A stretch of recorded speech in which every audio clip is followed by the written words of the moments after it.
कितने लोग निर्मल मॉडल मनु बाबू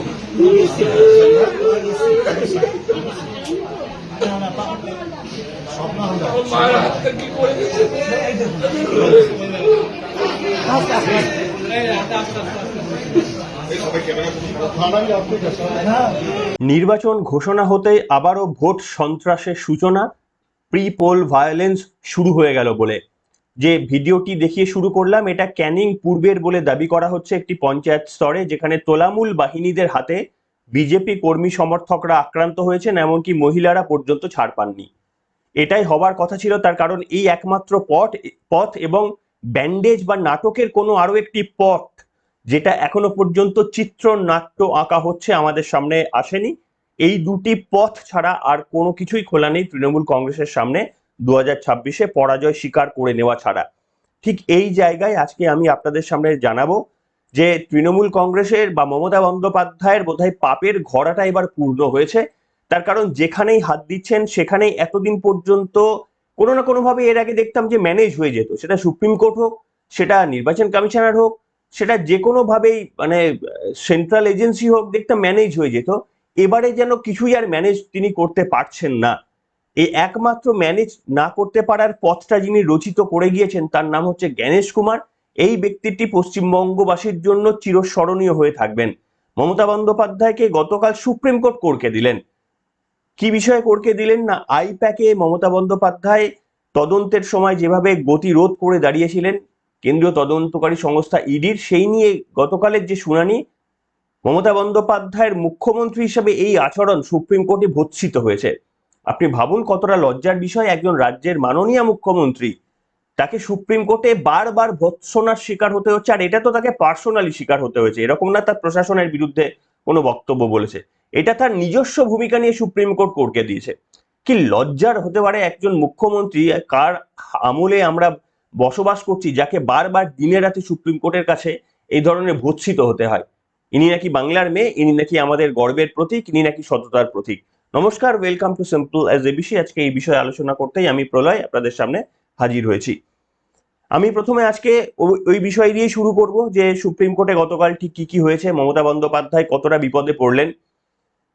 দ্বিতীয় পর্বে আমি ব্যাখ্যা করব আপনাদের সামনে যে নির্বাচন কমিশন আবারও দাবাং পদক্ষেপ নিচ্ছে। অসাধারণ এই একটি ভদ্রলোক, যিনি বোধহয় বুঝতে পেরেছেন যে গতবারের যে ইলেকশনটা হয়েছে সেটা সম্পূর্ণ একটা মিথ্যে প্রহসন, যেখানে তৃণমূল কংগ্রেস নামক দলটি রাজনৈতিক ক্ষমতায় জিতে আসার মতো দলই ছিল না, শুধুমাত্র রিগিং এবং নির্বাচন কমিশনের অপদার্থতাকে মানে সম্বল করে তারা ক্ষমতায় এই লাস্ট 5 বছর টিকে গিয়েছে। আমার খুব সন্দেহ যে তৃণমূল কংগ্রেস গত 5 বছরের জন্য যোগ্যতা অর্জনই করেনি, তার সত্ত্বেও সিসিটিভি ক্যামেরা ফুটেজ বন্ধ করে দেদার ছাপ্পা মেরে তারা ক্ষমতায় টিকে গিয়েছে। এটা তাদের এই 5 বছরটা বিজেপির প্রাপ্য ছিল, তারা জোর করে ছিনিয়ে নিয়েছিল। কিন্তু যারই প্রাপ্য হোক না কেন, নির্বাচন কমিশন এবার দায়বদ্ধ যে যার প্রাপ্য সেটা সিপিএম এর হলে সিপিএম কেও দিতে হবে, নিরপেক্ষভাবে নির্বাচনটা হবে, মানুষ যাকে চাইছে সেই ক্ষমতায় আসবে। আর এরপরেই দেখালাম আপনাদের প্রি পোল ভায়োলেন্স শুরু হয়ে গিয়েছে, কিন্তু কমিশনের তরফ থেকে আবারও একগুচ্ছ নির্দেশিকা এসেছে। আমি পর্বের শেষের দিকে ওটা রাখছি। এখন আমি যেটা বলবো আপনাদের সামনে, যে আপনারা দেখুন, আমি প্রথমে একটু হাইলাইট করে দেখাই। আইপ্যাক মামলায় রাজ্যের মুলতুবি আবেদন খারিজ সুপ্রিম কোর্টে, আপনারা আদালতকে নির্দেশ দিতে পারেন না। রাজ্যের তরফ থেকে কে দাঁড়িয়েছিলেন? আমাদের লক্ষ কোটি টাকা, আমার আপনার ট্যাক্সের টাকা খরচা করে কে কে দাঁড়ান আপনারা জানেন। কপিল সিব্বাল এবং মনু সিংভি এতে ছিলেন না, আর ছিলেন শ্যাম দিওয়ান। তো তারা দাঁড়িয়েছিলেন। এই দাঁড়ানোর মেনকা গুরুস্বামী এখন তৃণমূলের রাজ্য সভার নতুন মেম্বারও হয়ে গিয়েছেন, তো তিনিও সওয়াল করেছিলেন। কি হয়েছিল ঘটনাটা একটুখানি বলি আপনাদের সামনে। এখানে যখন মামলা শুনানি হয় তখন তৃণমূল দাবি করতে শুরু করে, শ্যাম দিওয়ান বলেন যে ইডির তরফ থেকে বেশ কিছু এভিডেন্স এবং তথ্য প্রমাণ জমা দেওয়া হয়েছে, আমাদেরকে সময় দেওয়া হোক, সেগুলোর জন্য আমরা প্রিপেয়ার নই, আমাদের আরো বেশ কিছু সময় দেওয়া হোক, এটাকে মুলতুবি রাখা হোক।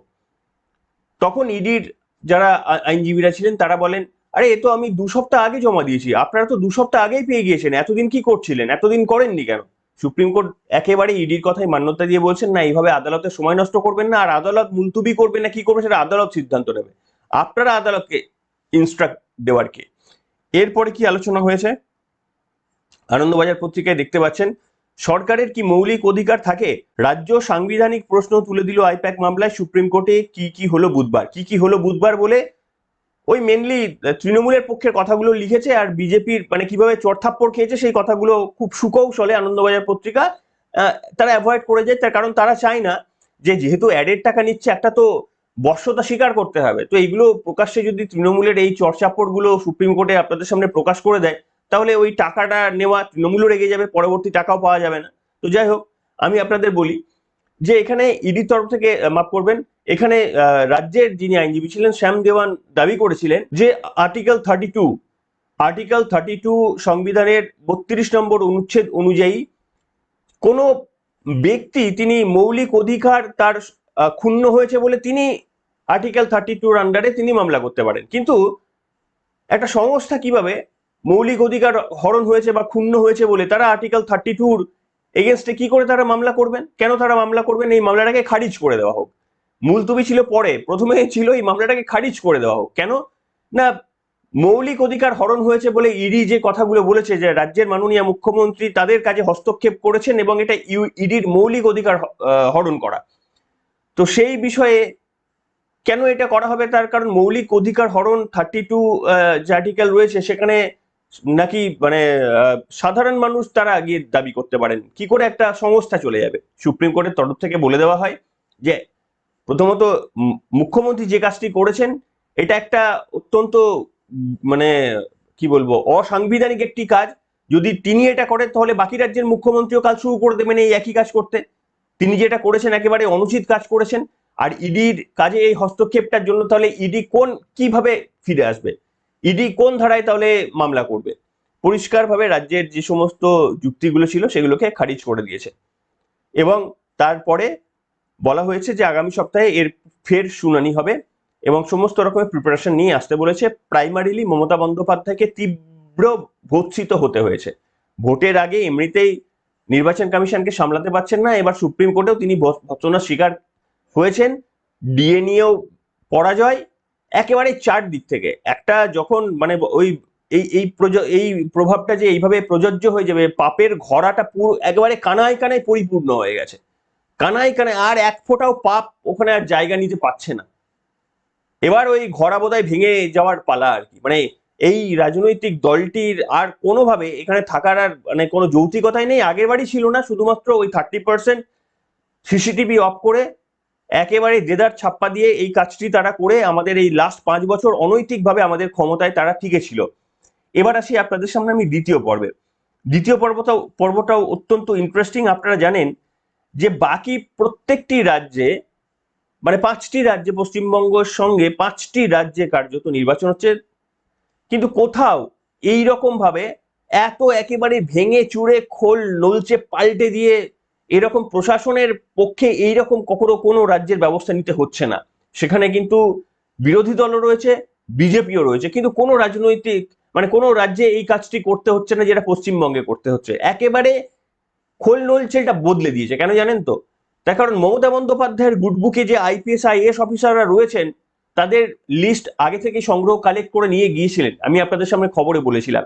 এবার মমতা বন্দ্যোপাধ্যায়ের ব্যাড বুকে যারা রয়েছেন তাদেরকে এই মুহূর্তে ক্ষমতায় নিয়ে আসা হয়েছে। যে সমস্ত আইএস আইপিএস অফিসাররা সৎভাবে কাজ করতে চান, আমার কাছে এখনো খবর আছে মাত্র 30% আইপিএস আইএস অফিসাররা যারা মমতা বন্দ্যোপাধ্যায়ের তাবেদারি স্বীকার করে নিয়েছেন। বাকি 70% আইএস আইপিএসরা তারা অতিষ্ঠ, তারা এই যন্ত্রণা থেকে মুক্তি চান। তার কারণ ওই 30%রা সব লুটে নিয়ে যাচ্ছেন। নন্দিনী চক্রবর্তী ম্যাডাম অনেক জুনিয়র, তার উপরে অনেক সিনিয়ররা ছিলেন যারা ওই মুখ্য সচিবের পদের বসার যোগ্য দাবিদার, কিন্তু মমতা বন্দ্যোপাধ্যায়ের এজেন্ডা ফুলফিল করার জন্য ব্যক্তিকে তাকে কিন্তু সেখানে প্রশাসনে নামিয়ে দেওয়া হয়েছে। ঠিক এই কারণের জন্যই কিন্তু এই খোল এবং নলচেটাকে বদলে দেওয়া হয়েছে। আমি একটা ছোট লিস্ট আপনাদের দেখাচ্ছি। এখনো পর্যন্ত গতকাল কিন্তু ডিএম লেভেলের পর্যন্ত বদলি করা হয়েছে। শুরুটা হয়েছিল টপ লেভেল থেকে, মুখ্য সচিব, স্বরাষ্ট্র সচিব, একেবারে রাত্রির বেলায় ইনফরমেশন চলে এসেছিল। রবিবার রাত্রির বেলায় রাত 2টো নাগাদ ইনফরমেশন পেয়ে গিয়েছিল এদের সরিয়ে দেওয়ার। তারপরে টপ লেভেল থেকে তারপরে কমিশনার, ডিজিপি, এইরকম নাবতে নাবতে নাবতে তারপরে জেলা শাসকরা, তারপরে গতকাল ডিএম বা ডিইও, মানে আর কি তাদের বদলির নির্দেশ এসে গেছে। আমি এই লিস্টটা একেবারেই আপনাদের বলে শোনাই, অর্থাৎ টপ ডাউন অ্যাপ্রোচ বলে এটাকে। এই টপ ডাউন অ্যাপ্রোচের মধ্যে প্রথমে ছিল চিফ সেক্রেটারি, তারপরে হোম সেক্রেটারি একসঙ্গেই, তারপরে director general of police, additional director general of police 3 জন ছিলেন তাদেরকে, তারপরে ডেপুটি ইন্সপেক্টর জেনারেল 5 জনকে, পুলিশ সুপারিনটেন্ডেন্ট 12 জনকে, কলকাতা পুলিশ কমিশনারকে, ডেপুটি কমিশনার সেন্ট্রাল কে, তারপরে হয়েছে পুলিশ কমিশনার 4 জনকে, ডিস্ট্রিক্ট ম্যাজিস্ট্রেট 11 জনকে, কমিশনার কলকাতা মিউনিসিপ্যাল কর্পোরেশনকে। এই ডিস্ট্রিক্ট ম্যাজিস্ট্রেট এটা গতকালের সংযোজন। আপনি ভাবুন, তার মানে এরা নির্বাচন কমিশন শুদ্ধভাবে কাজ করছে, নিরপেক্ষভাবে কাজ করছে যারা মনে করছেন, তারা একবার কল্পনা করে দেখুন এই সমস্ত মমতা বন্দ্যোপাধ্যায়ের পছন্দের গুডবুকে থাকা আইএস আইপিএসরা, এরা এতদিন ধরে আমার আপনার ভবিষ্যৎ, আমার আপনার সন্তানদের ভবিষ্যৎ নির্ধারণের কাজটা এরা করতেন। এদের প্রত্যেকের আমি দাবি করব, আপনারাও দাবি করুন, যদি ক্ষমতার পরিবর্তন হয়ে যায়, যদি বিজেপি চলে আসে, তাহলে এই যাদেরকে সাসপেন্ড করা হলো এদের প্রত্যেকের বিরুদ্ধে তদন্ত হওয়া উচিত। এরা লাস্ট 5 বছরে বা লাস্ট মমতা বন্দ্যোপাধ্যায় যতদিন ছিলেন, এদের আয়ের সাথে এদের অ্যাসেটের তুলনামূলক কম্পারিজন করে দেখা হোক, যতটা আয় মানে বৈধ আয় তারা বলেছেন তার অনুযায়ী তাদের সম্পত্তি বেড়েছে কিনা এটা ভেরিফিকেশন করা হোক। এইটা আমার দাবি, আপনারাও কমেন্টের মধ্যে দাবি তুলুন। এদের আয়ের সঙ্গে এদের সম্পত্তির মানে কতটা বেড়েছে তার একটা তদন্ত আমরা চাই। যখন পরবর্তী নতুন সরকার যদি আসে, যদি আপনারা ভোট দিয়ে জয়যুক্ত করেন, তাহলে সেটা আমরা চাই। লিখবেন কমেন্ট সেকশনে। এইখানে আমি আপনাদের সামনে আরো বেশ কিছু তথ্য দেব। দেখুন, একটা অত্যন্ত গুরুত্বপূর্ণ তথ্য না দিলেই নয়, সেটা হচ্ছে 8 ঘন্টার মধ্যেই অভিযোগের নিষ্পত্তি, প্রয়োজনে নবান্নের কাছে অতিরিক্ত আধিকারিক চাইবেন কমিশন। আমি প্রথমেই আপনাদের সামনে যেটা বলবো যে এখনো পর্যন্ত গতকাল আমার কাছে যে তথ্য রয়েছে, 294 জন জেনারেল অবজারভার, 84 জন পুলিশ অবজারভার এবং 100 জন এক্সপেন্ডিচার অবজারভার তারা ঢুকে গিয়েছেন। এবং 294 জন জেনারেল অবজারভার হচ্ছে পশ্চিমবঙ্গ এমন একটি রাজ্য, অন্যান্য যে 5টি রাজ্যে, পশ্চিমবঙ্গ সমেত যে 5টি রাজ্যে বিধানসভা নির্বাচন হচ্ছে, পশ্চিমবঙ্গ এমন একটি রাজ্য যেখানে প্রত্যেকটি বিধানসভা পিছু একজন করে জেনারেল অবজারভার রাখা হয়েছে। অন্য কোনো রাজ্যে এই ঘটনা, আনপ্রেসিডেন্টেড ঘটনা ঘটছে না। এবং এই যে 294 জন রয়েছেন, এখানে কি করা হবে জানেন? এমনি তো আপনাদের সামনে বলেছি প্রচুর চেঞ্জ, পরিবর্তন সমস্ত করা হচ্ছে। সিসিটিভি দুটো করে সিসিটিভি রাখার প্ল্যান করা হচ্ছে, এখন কনফার্মেশন আসেনি, একটা সামনের দিকে একটা পেছনের দিকে। আমি গতকালই বলেছিলাম এআই রেকগনিশন দ্বারা, ফেস রিকগনিশন আপনারা জানেন যে অফিস, আইটি সেক্টরের অফিসে ফেস রিকগনিশনের মাধ্যমে দরজা খোলে বা বন্ধ হয় অ্যাটেন্ডেন্স নেওয়ার জন্য। এখানেও কিন্তু ওই রকম যদি দরকার পড়ে ফেস রিকগনিশন দ্বারা যে একটা ব্যক্তি কতবার ওই জায়গায় ঢুকছে সেটা আইডেন্টিফাই করার জন্য সেই সিস্টেম চালু করার কথা ভাবছে কমিশন। এছাড়াও আমি আপনাদের বলেছি যে এতদিন পর্যন্ত সেন্ট্রাল বাহিনী শুধুমাত্র বুথের বাইরেই থাকতো, আর খেলাটা হতো বুথের মধ্যে। এবার কিন্তু সেন্ট্রাল বাহিনী বুথের ভেতরেও থাকবে।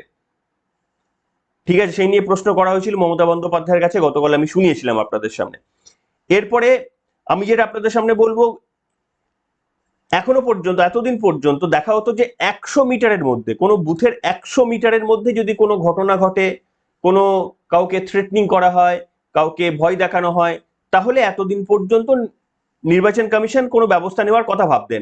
100 মিটারের দূরে হলে, ধরুন আপনার পাড়ার স্কুলে, যে স্কুলে আপনি পড়াশোনা করেছেন বা আপনার ছেলে পড়াশোনা করে, সেখানে আপনাদের বুথ রয়েছে, কিন্তু গ্রামে গ্রামে হুমকি দেওয়া হচ্ছে।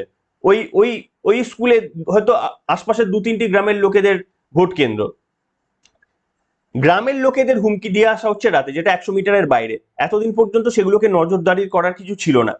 এখন বলা হচ্ছে যে যদি কোনো ব্যক্তি, আপনি ইন্ডিভিজুয়ালি যদি কমপ্লেন করেন যে আপনাকে ভয় দেখানো হয়েছে, আপনি বাড়িতে বসে কমপ্লেন করতে পারেন, সেগুলো আমি আস্তে আস্তে পরে দিয়ে দেব। বাড়িতে বসে কমপ্লেন করতে পারেন আপনি। যদি 100 মিটারের বাইরেও আপনার কোনো অভিযোগ থাকে, যদি একাধিক ব্যক্তি এই অভিযোগ করে, তাহলে সেটাকে রিপোল করানো হবে। কেন এই কথা বলেছে? দিলীপ ঘোষের কয়েকটা বক্তব্য নাকি তৃণমূল কংগ্রেস জমা দিয়েছে। যে তিনি হুমকি দিচ্ছেন, হ্যান করছেন, ভালো ব্যাপার, তিনি তৃণমূল নিজের কবর খুঁড়েছে। সেই দিলীপ ঘোষের বক্তব্য শুনে নির্বাচন কমিশন বলেছে ঠিক, যদি কেউ ভয়ের কোনো কথা বলে, যদি কেউ হুমকি দেয়, কোনো নেতা হুমকির কথা বলে, নির্বাচন চলাকালীন যদি কোনো হুমকির কথা বলে, তাহলে ডেফিনেটলি আমরা সেই বুথে সেখানে আমরা পুনর্নির্বাচন করব।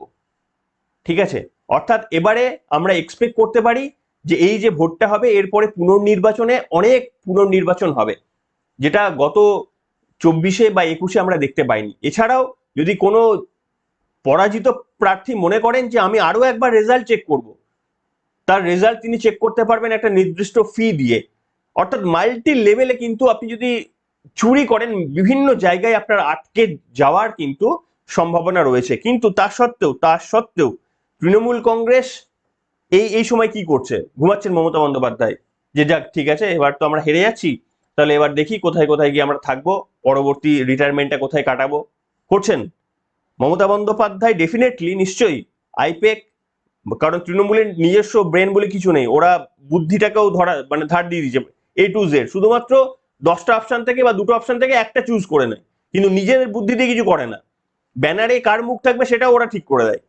তো যাই হোক, তো এই সময় মমতা বন্দ্যোপাধ্যায় ডেফিনেটলি এই যে বোড়েগুলো সাজানো হচ্ছে, ঘুটিগুলো নির্বাচন কমিশন সাজিয়ে দিচ্ছে, যাদের যাদের চেঞ্জ করে বদলি করে নতুন যাদের নিয়ে আসছেন, তাদের সঙ্গে আবার নতুন করে রেপুটেশন হয়তো তৈরি করার চেষ্টা করছেন না, কে বা জানেন, কিংবা এগুলোকে অ্যাভয়েড করে নতুন কোন কোন পন্থাতে আবারও অন্যভাবে একটা সাইন্টিফিক রিগিং এর ব্যবস্থা করা যায়, কাউন্টিং সিস্টেমে সেটা করা যাবে নাকি স্ট্রং রুমের মধ্যে করা যাবে, নাকি আরো আগে থেকে ভোটারদের থ্রেট দিতে হবে, না কি করতে হবে আমি জানি না। সেই পরিকল্পনা হয়তো আইপ্যাকের তরফ থেকে আসছে। তাই আমার বক্তব্য হচ্ছে, ম্যাচ কিন্তু যদি ভাবেন যে একেবারে এবার তো হয়ে গেল ওরকম ব্যাপারটা না, কিন্তু হ্যাঁ, নির্বাচন কমিশনার যে জায়গাটা আমাদের সামনে এনে দিয়েছে সেখানে আশা করার অনেকটা আমাদের স্কোপ বেড়ে গেছে, এইটুকু আপনাদের সামনে বলতে পারি। আশান্বিত হওয়ার অনেক স্কোপ রয়েছে। বাকি কাজটা তো নির্বাচন কমিশনার আপনার হয়ে ভোট দিয়ে আসবে না, তো আপনাকেই দিতে হবে। তৃণমূল কংগ্রেস নামক এরকম একটা রাজনৈতিক দলকে এখনো তো কিছু মানুষ সমর্থন করছেন, আপনার আশপাশে জিজ্ঞেস করবেন, এখনো কিছু মানুষ সমর্থন করছে। এরাও তো মানুষ, এরাও তো খবর দেখে, এরাও তো নেটে তৃণমূল কংগ্রেসের তার বাড়ির ছেলেটি হয়তো দুর্নীতির শিকার হয়নি, কিন্তু পাশের বাড়ির ছেলেটি দুর্নীতির শিকার হয়েছে জেনেও তো তৃণমূল কংগ্রেসকে ভোট দেয়। তাদেরকে আটকাবেন কি করে? তাদেরকে আটকানোর তো পথ নেই। তাই সেই কারণেই ম্যাচটা এখনো পর্যন্ত হয়নি। তবে হ্যাঁ, এখন আপনি ওই চায়ের দোকানে, ট্রামে, যেখানে কথা বলবেন, সব জায়গাতে যেখানে যাবেন, পরিবর্তনের একটা ঝড়, একটা ঢেউ উঠে গেছে। এবং সেইটা নির্বাচন কমিশনার যদি ওই সুস্থ পরিবেশটা এখনো পর্যন্ত যা কমিট করেছে যদি রাখতে পারেন, তাহলে পরিবর্তন অবশ্যম্ভাবী। আমরা ওপিনিয়ন পোলগুলো ফলো করার ডেফিনেটলি করব, তার থেকেও বেশি এক্সিট পোল আমাদের ফলো করতে হবে। আপনাদের মতামত লিখে জানাবেন এখনো পর্যন্ত নির্বাচন কমিশনের নেওয়া পদক্ষেপগুলোতে আপনারা সন্তুষ্ট কিনা। এখনকার মতো এখানে।